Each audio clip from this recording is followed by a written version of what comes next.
During this week, on Tuesday, Wednesday, Chelsea wanted to change the strategy, and among many calls they did for centre-backs. Hi guys, welcome back on the channel. Fabrizio Romano here as always to get you updated on the transfer market, and it's time for official statement for Jules Koundé. He arrived in Barcelona on Thursday afternoon to complete his move. It's already announced by Barcelona and Sevilla, but L'Equipe, one of the best newspapers in the world, reported of a potential attempt to hijack the deal by Manchester City during the week. What really happened? What was the story? Let's jump into it together.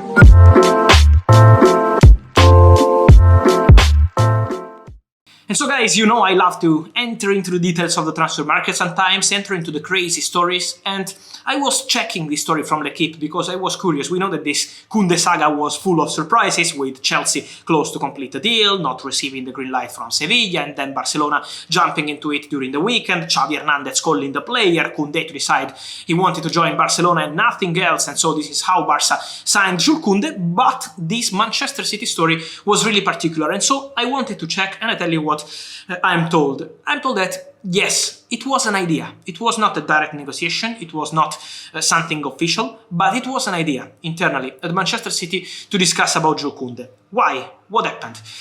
As I told you guys, last week Chelsea were really close to complete the Jules Koundé deal, but it was never completed on Sevilla side because they wanted a green light that they didn't get on player, and Sevilla side for 55 million euros bid, million pounds bid.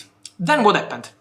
During this week, on Tuesday, Wednesday, Chelsea wanted to change the strategy, and among many calls they did for centre-backs, I told you that Pavard is one of many options, that Wesley Fofana is really appreciated, but not at all an easy deal because Leicester want to keep the player. Milan's screener is more than complicated because Paris Saint-Germain want him and Inter want to keep the player.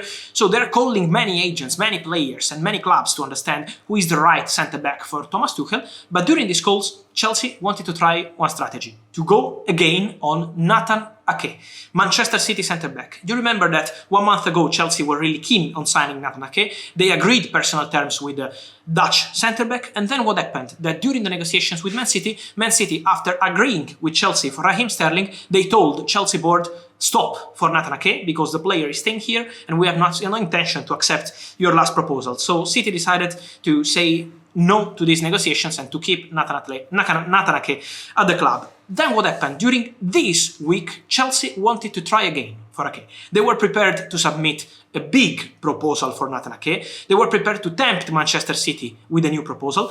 But what happened? Man City needed a replacement for Ake. And in their ideas, one of the names few weeks ago, when the Ake deal was still on with Chelsea, was Jules Koundé. So there was a call from intermediaries to understand if there was still a chance to enter into the Koundé deal and to hijack the move, with Manchester City trying to jump into it in case they agreed a fee for Ake with Chelsea. But everything was almost impossible to be completed in few hours because the answer on Jules Koundé's side was very clear. He only wanted Barcelona move. He already agreed personal terms with Barcelona on Saturday after a new call with Xavi Hernandez, this 5-year contract completed with Barca, and this is why for Man City it was not even a negotiation with Sevilla, it was nothing advanced or serious, but it was a call, it was an attempt, and this is why I think we have the story coming from France on this Manchester City attempt to hijack the deal, because it was a possibility, but then it was almost impossible to convince Koundé because he agreed with Barcelona, impossible to jump into the agreement between Barca and Sevilla